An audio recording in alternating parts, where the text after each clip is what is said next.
Abdul Malik not around today? Okay, yeah, maybe not. Uh, I think he's the one that sent a message in the group to ask. Is that not him? oh, that's him. I don't know his name, but it says Labella or something. But Yeah, that's him. you're asking him to pass it. Because I sent it to Dawood, but Dawood didn't You've send it out. So, right. We are thought there was nothing going on because we didn't get any notification. Where's Dawood? He's downstairs. He got a bit busy. Is that in the camera shot? And that's. Oh, when you're ready? Okay, so we can.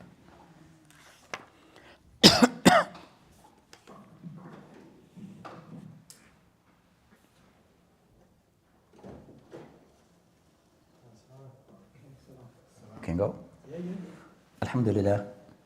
Alhamdulillah. Alhamdulillah Rabbil Alameen. والصلاة والسلام رسول الله وعلى آله وأصحابه وسلم تسليما كثيرا أما بعد. So today inshallah ta'ala we'll be continuing discussing Al-Arba'in Al-Nawawiyya, and we are still covering Hadith 35 that we started a few sessions back. So inshallah ta'ala we pick up from where we had stopped in the last session. So this particular Hadith of the Prophet alayhi salam that had mentioned regarding certain advice and caution towards the Muslim regarding how we conduct and behave towards each other. With Hadith they mentioned لا تحاسدوا ولا ولا تناجشوا ولا تباغضوا ولا تدابروا. So we have covered up to those points regarding al-hasad, wal-najash, wal-bughd, wal-tadabur. So we have covered those points. So today inshallah ta'ala we'll pick up from what is mentioned in the hadith we mentioned ولا يبيع بعضكم على بيع بعض وكونوا عباد الله إخوانا. So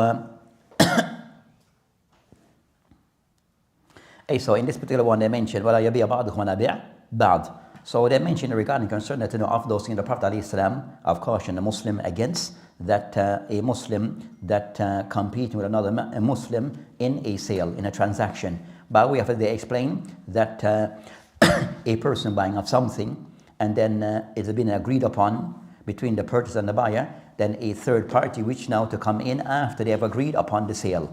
So after the transaction is agreed upon, then someone wish now to intervene in this transaction, and they want to either give a higher price, even though the agreement had been made by the buyer and the seller. So they mention, the Prophet mentioned, وَلَا يُبِيعْ بَعْضُكُمْ عَلَى بِيعْ بَعْض. So not for you to compete and to outbuy to each other and matters. So they mention this particular narration or this part of the hadith, it come with different wordings. So it come with different wording, but I mentioned that the general ruling regarding this type of act of trying to outbid your brother, he mentioned here, the ulama mentioned is something which is haram. So as this, it shows that it's something which is haram, that is called al-rajih. As we'll discuss, there's a khilaf between the ulama. So from this it mentioned la yubi', that indicates that it's something which is an-nahi, and that means it is something which is haram.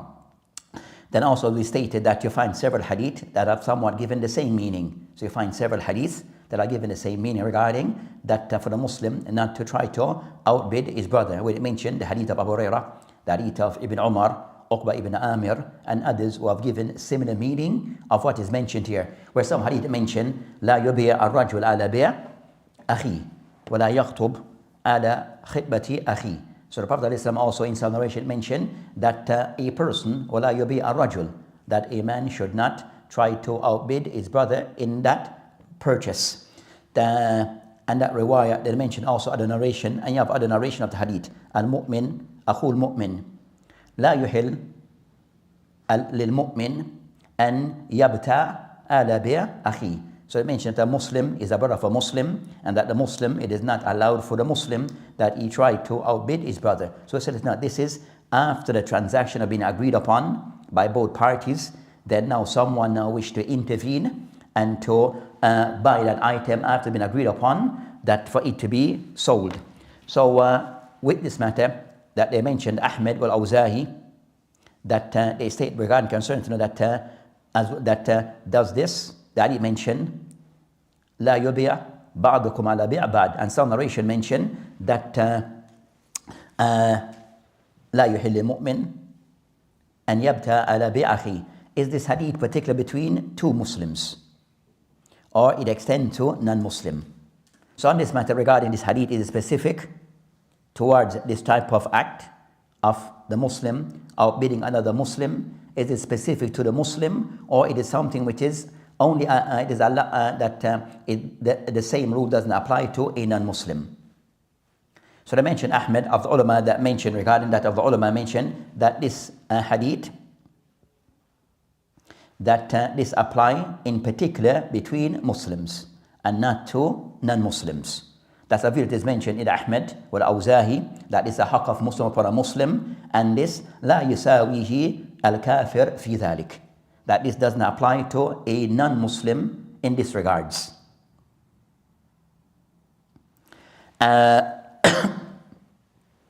Then other of the ulama that they mentioned that this particular hadith that we mentioned كثير من الفقهاء, that many of the fuqaha that ذهبوا إلى النهي عام في حق المسلم والكافر, that this hadith, it is general as hadith, what is mentioned here, it applies both to Muslim and non-Muslim alike. So it's not specific to a Muslim regarding that just as the Muslim is not allowed to outbid his brother, then also a Muslim is not allowed to intervene in the transaction of another, of a non-Muslim. So what applies to the Muslim also apply to the non-Muslim. But I mentioned Muslim here regarding that is more severe regarding a Muslim doing so to another Muslim. But in both cases, a Muslim doing it to a Muslim or to a non-Muslim, it is in general haram. That's the view of many of the fuqaha. The next of those matters they discuss regarding this hadith regarding al-bi', they mention that the ulama, they disagree regarding, is this nahi, is something they said an-nahi lit-tanzih or nahi lit-tahrim. So they mention an-nahi lit-tahrim or nahi lit-tanzih. So the difference between both, they said an-nahi lit-tanzih, meaning that matter it is something which is makruh. It's a nahi, but not to the more severe degree. It is just indicating something that is dislike. So an-nahi at-tanzih, nahi at-tanzih, meaning that thing is makruh. Nahi lit-tahrim means it's something which is completely forbidden.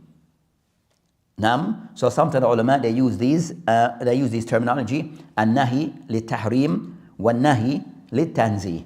So at-tanzih, nahi lit-tanzih, it means that that act is actually what we said, makruh, disliked. Nahi lit-tahrim, it is completely forbidden. So the disagree between the ulama is this, in this hadith or this part of the hadith, this particular discussion, this particular point, is it nahi lit-tahrim or tanzih? So of the ulama who take the position, so you find a khilaf between the ulama on that matter, where they mention that jumhur of the ulama, they take the position as sahih, alladhi alayhi jumhur, annahu lit-tahrim. That the position taken by jumhur of the ulama, majority of the ulama, is that this nahi, this prohibition, it is by way of tahrim. It is forbidden. Then also they mention the next matter regarding that they discuss, if a person was to intervene in the transaction, a person have bought something from someone, they have agreed, then someone now come in and try to outbid that person. So person A and person B agree upon the sale of that item. Then you find person C now asked him come in after and said, I want to buy that thing, but I'll pay more.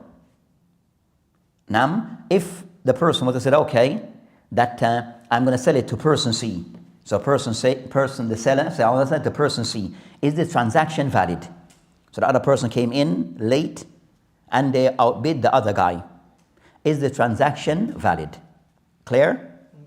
The ulama they mentioned that that transaction, that there's a khilaf between the ulama who those of all that the transaction, it is a valid transaction, but the person have done haram. So the transaction itself, it is valid, but the method is haram. The method of how it was done is haram, but the transaction is halal. It is still valid. But with the same method, where all the condition of al-bi' is fulfilled, but the person did something which is external, and that is the thing which is haram.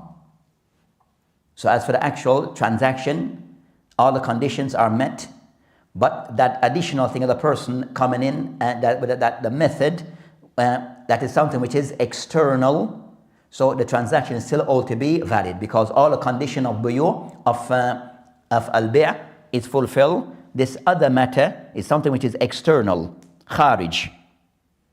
So it haram by method, but the transaction, it is still valid as a transaction. So that's the view taken by some all that know it is haram, that the transaction, it is haram and it is not a valid transaction. Then but then you have other matters they discuss concerning this particular hadith. Doesn't mention this, but I mentioned about nikah. But Imam Malik rahimahullah ta'ala, that have a riwayah on this matter, that in the Malik riwayatan, that he has two views, that it is not valid and it is valid. So Imam Malik has two views, that this transaction it is valid, and another one which is it is not valid. And also the Zahiriyah, all that they take the position that this transaction it is not valid. The Zahiriyah take the position that it is not valid. And a riwayah and Malik. So that's the view of that regarding this particular matter. So that's concerning of those points that relate to that hadith. So overall the hadith is to that this hadith, or that part of the hadith, that a Muslim should not intervene or try to outbid his brother after he had agreed upon that item between himself and the buyer. Then the next of the points that is mentioned in the hadith, that it mentions وَكُونُوا عِبَادُ اللَّهِ إِخْوَانًا. So the next point of the hadith it mentioned وَكُونُوا عِبَادُ اللَّهِ إِخْوَانًا. So they mentioned that this is kind of somewhat this point of the hadith that wish to emphasize that between the Muslim they should have a certain relationship, that they should all strive together and work together and cooperate together and fulfill each other rights as believers, as worship of Allah subhanahu wa ta'ala, as I mentioned, وَكُونَ عِبَادُ اللَّهِ إِخْوَانًا, by way of observing each other's rights and not doing things that will upset your brotherhood. So not to do things that will somewhat upset or undo your brotherhood. So they mentioned that part is kind of somewhat to emphasize this, as it mentioned that Al-Qurtubi, he mentioned كُونُوا إِخْوَانًا كُونُوا كَإِخْوَانِ النَّسَبِ. So try to be together, try to have that relationship as if you're actually related. So have that relationship as brothers, as if you are related, by way of showing being merciful towards each other, being kind towards each other, having love towards each other, working, cooperating together, and also giving each other an nasiha, and not to do anything that would transgress this. So of those things that will transgress these boundaries are those things that were mentioned before, that we're not supposed to do, have hasad and the likes. So they mentioned that this part is also to emphasize regarding that to see each other as brothers in cooperating, in doing things of good, and not to do anything that will break that bond.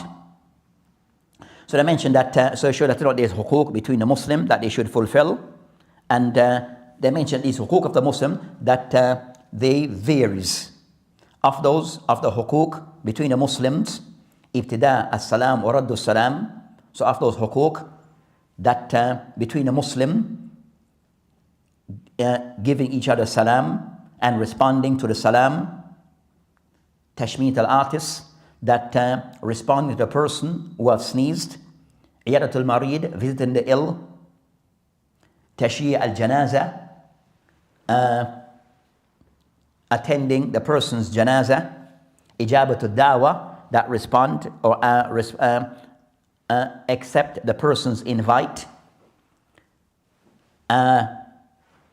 at-ta'awun al-bir wa taqwa, cooperate with each other, mu'awanat al-bir wa taqwa, so cooperating on a bir and taqwa, talaqatul wajh, that try to smile at your brother, musafaha, shaking of each other's hand, and nus bil ghaib, that advising your brother even his absence, so speak well of your brothers in his absence.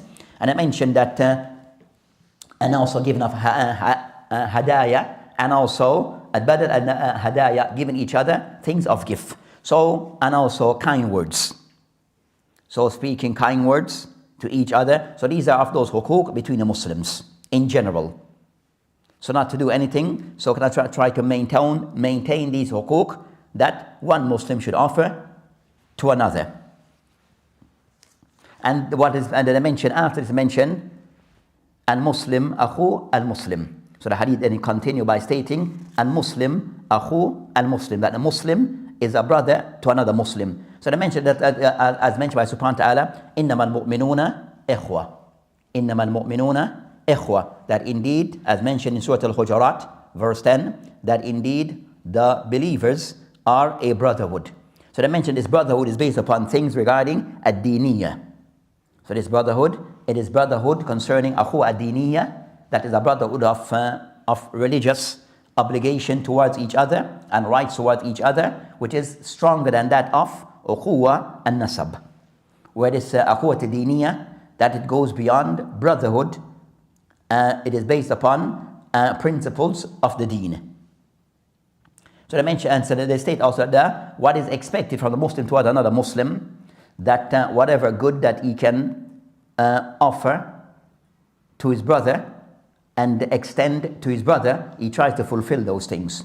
So of akhuwa, that a Muslim, that he tries to extend and to fulfill, offer to any Muslim anything of benefit, he tries to offer this to the Muslim and try to assist him in achieving of those things. And also this, وَيُكَفْ عَنْهُ الدَّرَرُ. And also with this, the Muslim, to another Muslim, that he tries to remove any form of evil upon him. So to remove any form of evil being done to that Muslim, or bring evil upon that other Muslim. So it varies, so the person, a Muslim towards a Muslim, that what the expectation is that he tries to do things that would be benefit to that Muslim, and also that he tries to withhold or block any evil towards that Muslim. How is that now? So that's concerning what is expected from one Muslim to another. Then I mentioned, the Hadith then went on to mention other things. وَلَا يُظْلِمُ. That one Muslim should not oppress his brother or wrong his brother. And we have discussed regarding al-dhulm. So it mentioned regarding la yuzlimu, that you are not to wrong or to oppress your brother. And they mentioned by way of not fulfilling those rights expected from you towards your brother. You fall short, we fall short in fulfilling our rights towards each other. Or we are deficient, yankus, that also we have deficiency, we're not doing things to the standard expected. So either the person that at yamna, you completely the person does not give that Muslim that his rights, or a person that we're falling short in fulfilling of those rights. So all of that's a form of dhulm. So they mentioned that for al-dhulm, as we had mentioned before, dhulm, the hukum, haram. Al-dhulm, as we had mentioned before, haram. And al-dhulm, wada shay fi ghayri mahal. That al-dhulm is the person putting something in his wrong place. So that concerns the person not fulfilling the rights towards his brother in the manner that he should. So we have covered matter regarding al-dhulm in previous hadith. We have discussed matter regarding al-dhulm in previous hadith, but I mentioned concerning al-dhulm that with the Muslim, that al-dhulm that he tries to avoid regarding the Muslim regarding and dhulm regarding a person's property, regarding concerning matter regarding the person's life, dhulm in any in those ways regarding how we in our conduct and behavior try not to oppress another Muslim. So we had covered matter regarding al-dhulm in previous lesson. Then he mentioned regarding concerning that the next of those matters it mentioned in this particular narration, it mentioned وَلَا يَخْضُلُ. So it mentioned وَلَا يَخْضُلُ. So the concern that it mentioned that يَخْضُلُ, concerning that خُذْلَان, تَرْك النُّصْرَ مَا الْإِحْتِيَاجِ إِلَيْهِ, that khudlan, that is the person, you're betraying your brother. That by way of you're not giving him, aiding your brother when he's in need of your aid. So not tark and nusra mal ihtiyaj ilay. So not assisting and standing by your brother in the time of his need. So of the huquq between a Muslim, tanasur, that we should try to assist and support each other. So when a Muslim is in time of need, then that's the time that you abandon him, the time that you will leave him. So a form of betrayal. So that's concerning what is mentioned. So they mentioned regarding concerning this matter. Then it mentioned in the explanation here regarding of those things. So it's that betrayal, as we mentioned, in that when the Muslims are in need, that we do not support them or aid them as we should. Whether that is done as the Muslim collectively or individually. Collectively, as the Muslim may be facing, as we find at times, even at our time, that a Muslim that collectively, a group of Muslims may be under certain being oppressed, and there's no Muslim that are coming to support them. That the Muslim collectively are not coming to their support.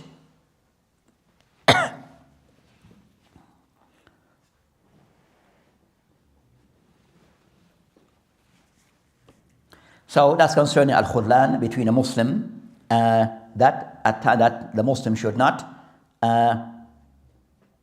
do this towards another Muslim, not to betray another Muslim. Then I mentioned regarding, so of the hadith here, it mentioned, as we said, that in this narration that is mentioned, وَلَا يَكْذِبُ.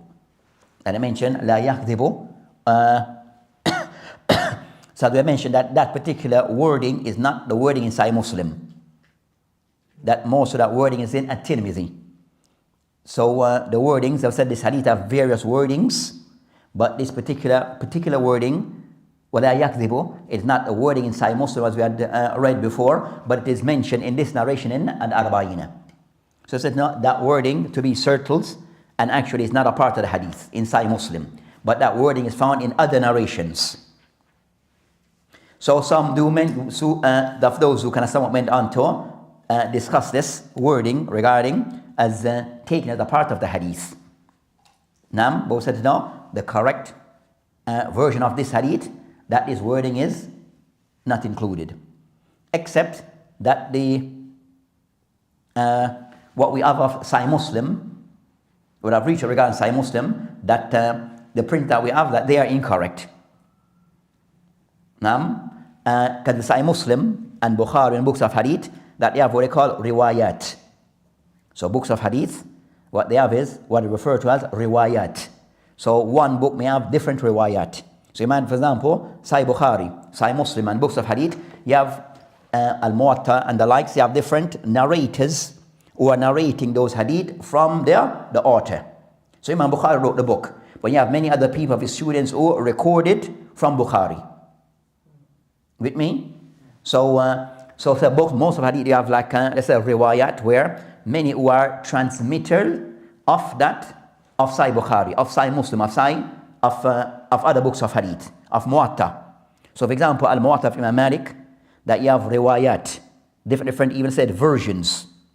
In the sense of these different riwayat of Imam of Muwatta, you have Al-Laythi, Kanabi, and others. That Abu Qasim and others who have narrated Al-Muwatta from Imam Malik. So Imam Malik, rahimahullah ta'ala, for over 40 years he was teaching Muwatta. So sometimes he would add and sometimes he would, so you find a narration, you find some narration that you have more larger in size and some smaller. Some in the chapters, that this organization may be, at some cases, might this be a chapter, this chapter is maybe a few chapters down. So you have those different narrations or transmissions. Now, as something I find that this one have more hadith than this one. That this hadith, the wording a bit different from this one. So that's because of sometimes there are transmitters of those books that they'll get what they heard from Imam Malik and he took it and he left. and another one, so he may miss something that another person have something a little bit different. So you have different riwayat. And also in the makhtutat, sometimes, so you have that sometimes, so Imam Bukhari, our book of Imam Bukhari, you have different riwayat. So, and the books of Abu Dawood and the likes, at Tirmidhi, so you find different riwayat. So you might have one which is the more popular one, and you have another one that is maybe less popular, that per se transmission of Sahih Bukhari, but you might have a slight difference in some wording compared to another one. Any confusion? Confused? Okay, I should have mentioned it then. No, from the manuscript, the narration, the riwayah was from the manuscript back to the Hey, so back to Bukhari.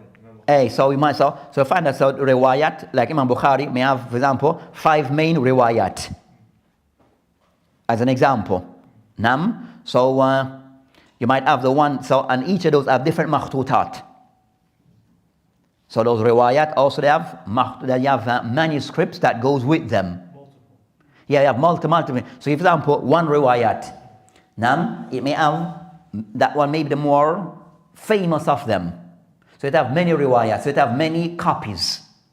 But you have others that are there that are still valid, going back to Bukhari and the but it may be less popular amongst the common people. But it is still a valid transmission of Sahih Bukhari, but less known.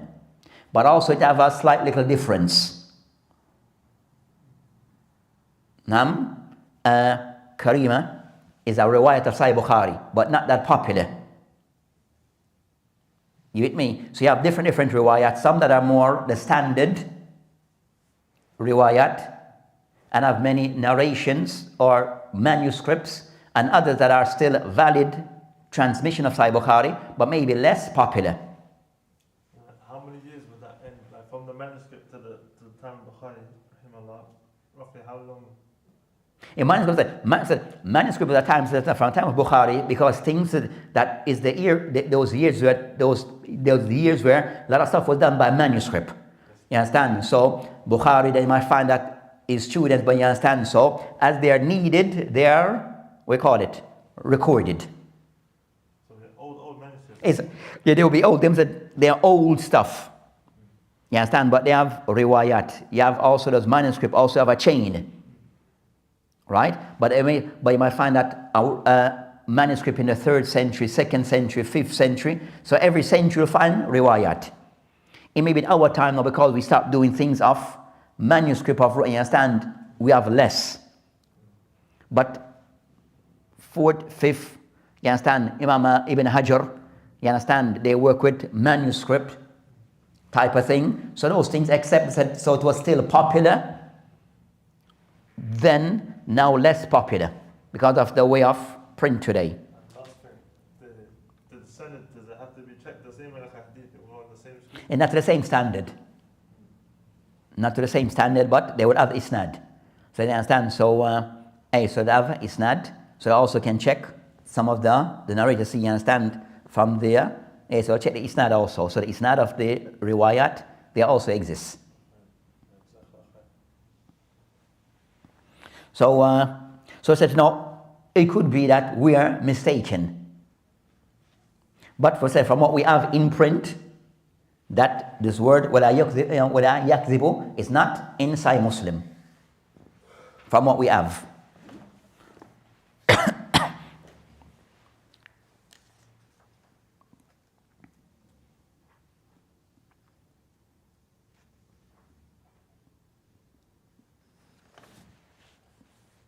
Just I was listening to one Sheikh who was discussing about tafsir Quran.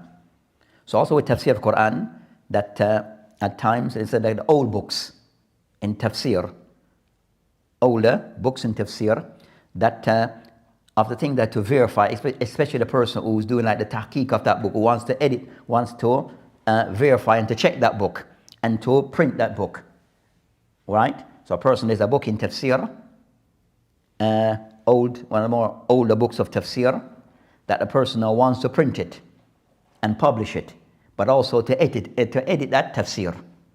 or even books of hadith, the same thing. That means concerning books of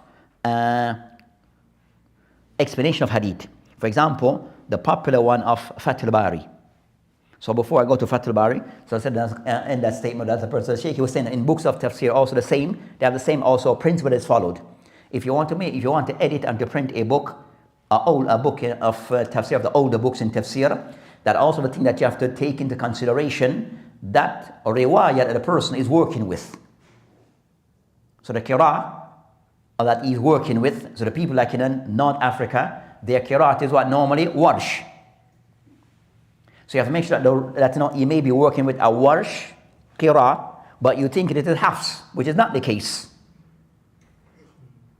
You with me? So to make sure that you are clear regarding which riwayah, which qira'ah is working with regarding its tafsir, or you might find differences. So he said, now why these things are different? Because he's working with a different qira'ah from what you are working with. And it does occur where a person accepts the more common riwayah that is in print is Hafs and Asim.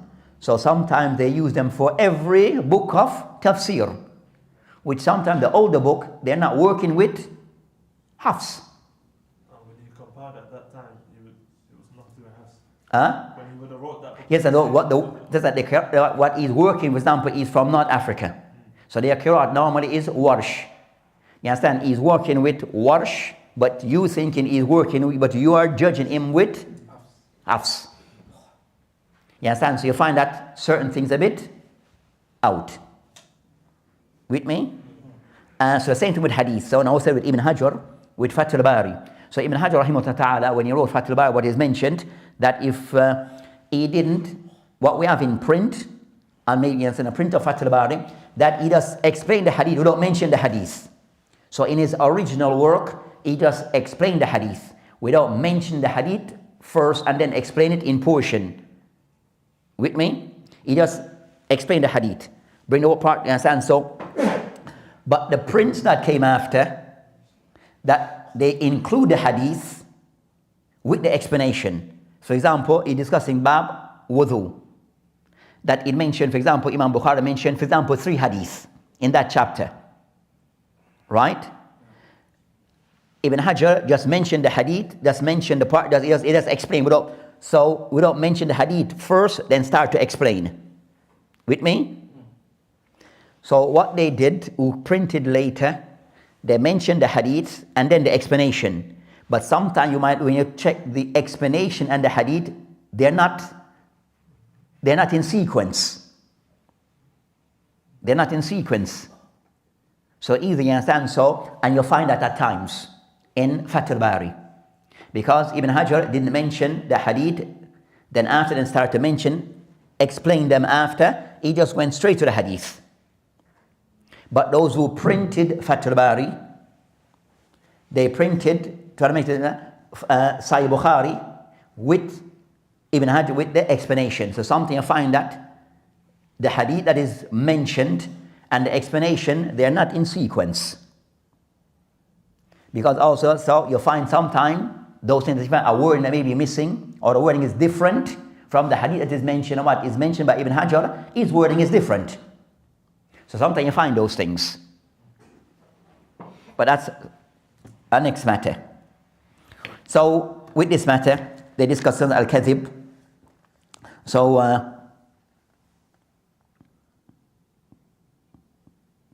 al-kadhib and yukhbir بخلاف الواقع. So al-kadhib, they mention a person mentioning what's not opposite the reality. You're stating something which is not the true reality. So a form of ghish wal khiyana. So al-kadhib is a form of ghish wal khiyana. So a form of deception, and it's a form of deception and being unfair in the information that is being passed. So al-kadhib, I thought we have, so we won't discuss much regarding concerning al-kadhib. That I mentioned, وَلَا يَحْقُرُ وَلَا يَحْقُرُ. So also for a Muslim, that he should not mention that, لَا يَسْتَصْغِرُ. That for you not to belittle your brother. Not to belittle or to look down upon your brother. To see that the person, that the Muslim, that is of no value. So not to belittle the value of that Muslim. And I mentioned that this concern that, and this goes back to that person who does of this is a form of kibr from that person who looks down upon others. So it's a form of kibr, form of the person having that arrogance, see himself as better than others, so he look down upon others. So the Muslim should not have that look at his brother in this way, in a negative way, by belittling him and looking down on his brother and seeing himself better than he is. Then that should not be the case. And he said, and if a person finds this, then it's a sign of al-kibr. There's a possibility that a sign of kibr, of arrogance with that person. And as we mentioned the hadith I mentioned before regarding the Prophet, that the Prophet ﷺ have somewhat have mentioned regarding that the seriousness of the person who look down upon others. They mentioned لا يدخل الجنة من كان في قلبه مثقال ذرة من الكبر. The Prophet ﷺ mentioned in the Hadith in Sahih Muslim that لا يدخل الجنة, that a person will not enter Jannah من كان في قلبه, that the one in his heart مثقال ذرة من كبر, that he have just an atom weight of kibr. So should the Muslim that the Muslim should try to avoid this characteristic of al-kibr.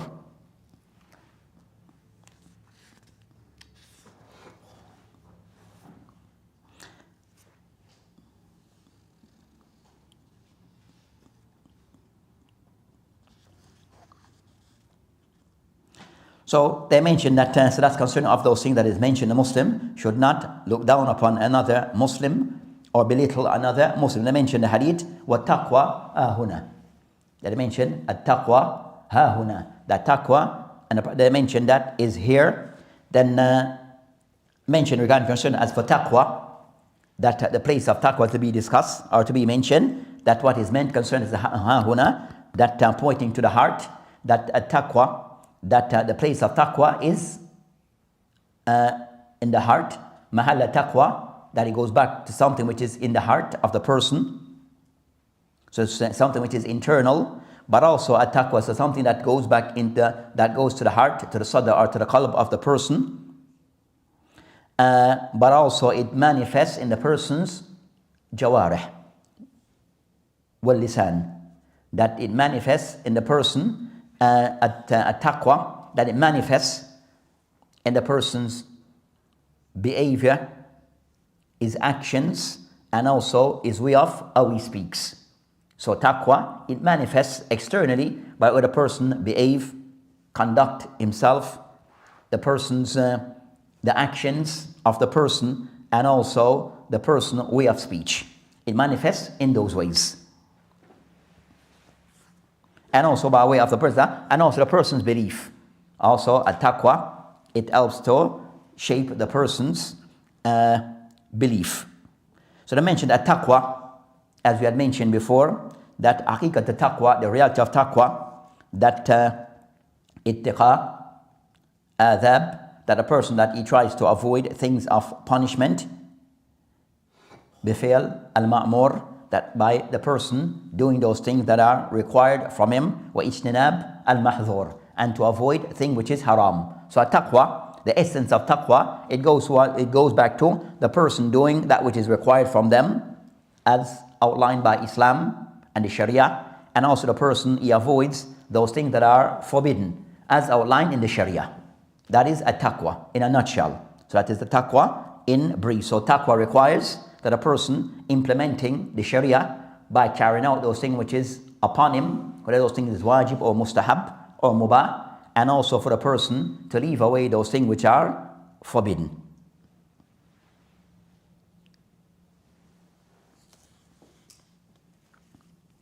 Then we have discussed at-taqwa in previous matters, and the Prophet mentioned ala wa inna fi jasad mudgha, that the Prophet mentioned in the hadith concerning that ala fi jasad mudgha, that inside of the person's body is a piece of flesh. إذا صلحت صلح الجسد كله, that if this piece of flesh becomes pure, then the entire body becomes pure. So it shows that's not that the impact of what a person carries in his heart, or it can impact on the person's body and the person in totality. So if the heart is pure, then I would say taqwa, it is something it's from the heart. It starts in the person's heart, but then manifests in the person's limbs, manifests on the person's limb. Then he mentioned فإذا فسد الجسد كله ألا وهي القلب. Then I mentioned, the hadith mentioned ويشير إلى صدري. ويشير إلى صدري. This part of the hadith is kalam of the narrator, who is Abu Hurairah. Or I mentioned that some of the concern is the kalam from the narrator of the hadith. That they are the ones who mentioned regarding that this piece of flesh. I mentioned ويشير إلى قلب. That is from the narrator. So the Prophet is not the one who is stating this, but actually the narrator of the hadith is the one that is stating regarding that ويشير إلى قلبي, that or إلى صدري, that is from the narrator of the hadith, not from the Prophet Islam. He didn't mention that statement. So the Prophet didn't mention that statement, but the one who is stating this, it is the narrator himself. So the narrator who mentioned Abu Hurairah is the one who is now adding those words. وَيَشِيرُ إِلَى صَدْرِ, that is from the narrator. Then he mentioned that وَيَشِيرُ ثَلَاثَ, that he mentioned that he pointed like 3 times to the heart. 3 times, to show the importance of this matter. And to show the importance regarding the qalb, the heart, that is something of importance that a person should be mindful regarding having certain characteristics that is befitting of the believer. Then he mentioned بحسب إمر من الشر أن يحقر أخاه المسلم. Then it mentioned that the hadith mentioned بحسب إمر concerning حسب يعني كفى, it is sufficient for a man, for a person possessing things of shar, that he should belittle or look down upon his brother. So it means that a person who have ill intent, and a person who that of those ill intent is him looking down upon his brother, looking down upon others. So it considers that's to wind up some of those things they mentioned, to complete what those things mentioned, that of those things that and to emphasize what was mentioned before, the person who have these type of things regarding looking down upon others, then this is a sign that is a bad sign, an evil sign, that a person possessing this characteristic of the person who looks down upon others, which is see himself as better than others. So they mentioned the person tried to remove this al-kibr within himself. So should a person try to remove kibr from within himself. Then they mention وَكُلِّ مُسْلِمْ عَلَى مُسْلِمْ حَرَامٌ دَمُ وَمَالُ وَعِرْضُ. That they mentioned to know upon a Muslim that it mentioned that على كل مسلم على مسلم حرام, that Muslim with another Muslim, that there are certain things that is not allowed. So there's boundaries between the Muslim as the things that are allowed. There are things that are not allowed that a Muslim should do to another Muslim. And of those things I mentioned, damu, that of those things that is, there are certain boundaries that one should not cross, which is haram, regarding spilling a person's blood, damu, spilling of his blood, which is physically harming another Muslim. So damu meaning concerning spilling the blood of another Muslim by harming that Muslim physically. And that will include the person that he bled or not. So a person was to hit another Muslim, he did not bleed, then that's also included. So I mentioned damu, who doesn't mean the person has to spill blood. So if the person isn't harming another Muslim physically, then it mentioned wamaluhu, and also taking of that Muslim wealth unjustly. And I mentioned al-mal, anything the person possess. So the person's possession, so it's not physical to be things of money, but it could be things which is other physical items. So anything the person that he possess, that's considered to be his mal. So his house, his car, the thing that he is clothing, all of these things are included in a person's mal as a part of his wealth. wa irduhu, and also the person's dimension is honor. Also could be mean against the person's dignity.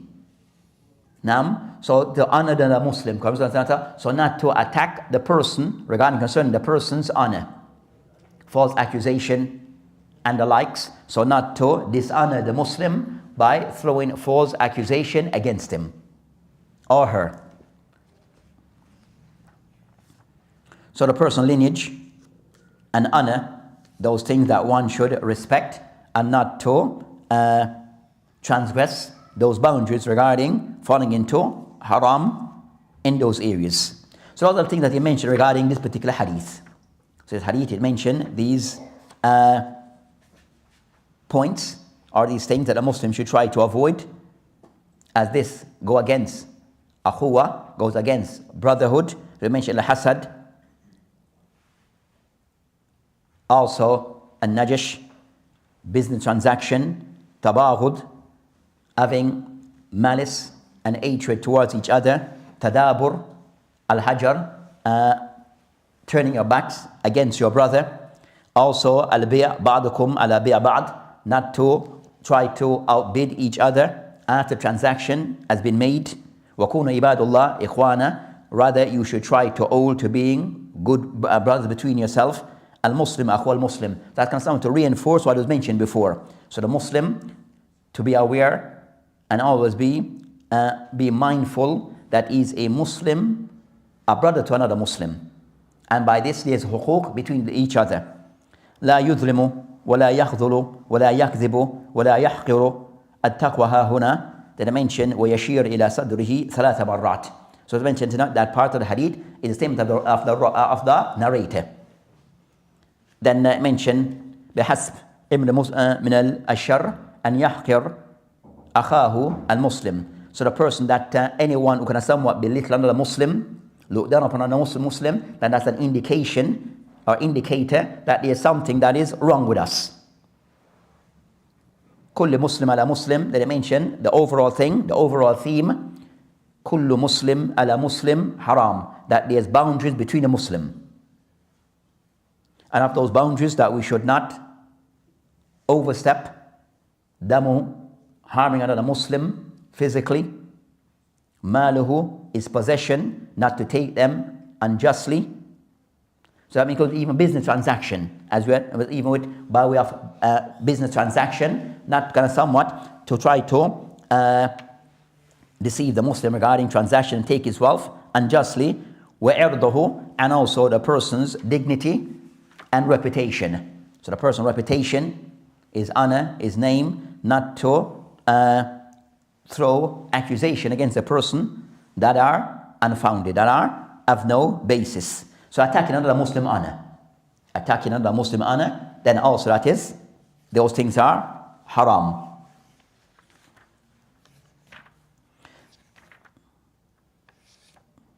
So those are the things that I mentioned regarding the meaning of the hadith, the general fawaid of this hadith.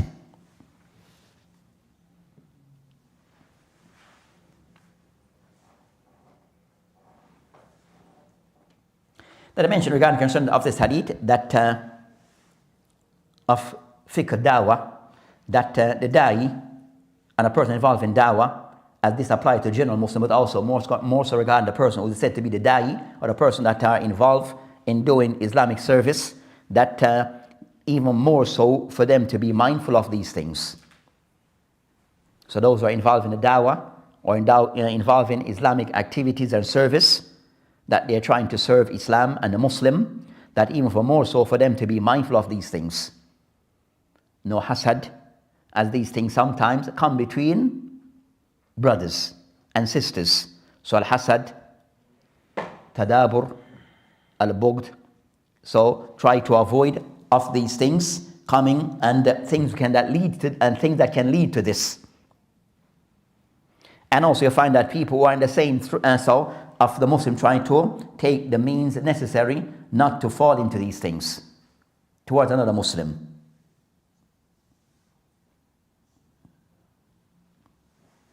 So I mentioned regarding, does not even concern it, as I mentioned, an Ibn Abbas, as they mentioned by Ibn Abdul Barr, where they mentioned that قال Ibn Abbas رضي عنه خذوا علم حيث وجدتم, that seek of knowledge, take of knowledge, خذوا علم, take of knowledge wherever you may find it.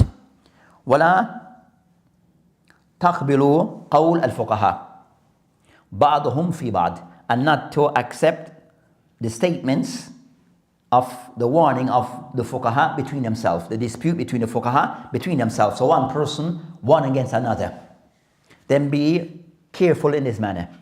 So if that even the people who are involved in Islamic activities, that when we find that they are speaking, saying certain things about each other, be mindful. Be mindful. فإنهم, as I mentioned,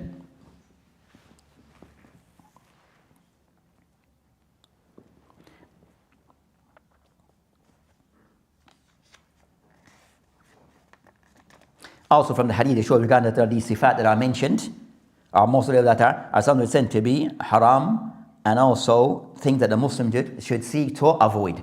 So the full Muslim try to avoid these traits that I mentioned here, and also the Muslim that they try their best to maintain the akhuwa that is expected from them, to maintain the akhuwa that is expected from them. So they mentioned that of this regarding a Muslim oppressing another Muslim, all these things are haram, and also the Muslim that he tries to give attention regarding at-taqwa. So the Muslim regarding at-taqwa, and this requires a person to review his intention, so to have the correct intention, and also that he tries to make his act that he's doing also in line with Islam. So regarding at-taqwa, that the person review his intention at all time, and also the person that he tries to measure his actions, that they're done according to what is required in the Sharia, and not to overstep the boundaries. Also, he showed that that the things that I mentioned, that they cover different areas. So matters regarding things of the person's akhlaq, things that relates to the person dealing with others. Also matters regarding the person's aqidah. So this hadith can cover different things regarding at-taqwa, that the person or the person dealings with others, that in different areas, that's to be mindful. Some of those things regarding transaction, behavior. So for a person somewhat to be minded that Islam, it covers all these areas. That knowing of others people's rights and try to fulfill them. And also show that Islam is against any form of conduct and behavior that is said to be something which is dhamima, something which is said to be evil and unbefitting. So any type of conduct that's considered to be evil and unbefitting, then Islam is against this and does not support this. So any form of, so even those things, what are those things of the things that are well known, or things that people are trying to adopt as a form of normal behavior and conduct? If those things are said to be evil and against the spirit of Islam, then Islam is against it.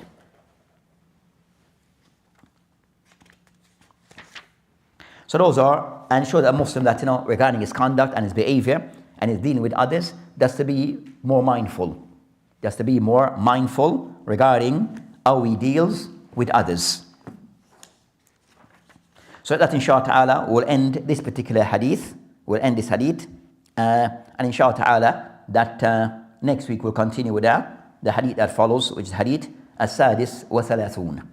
وبالله تعالى توفيق وهذه السبيل والآخر والحمد لله.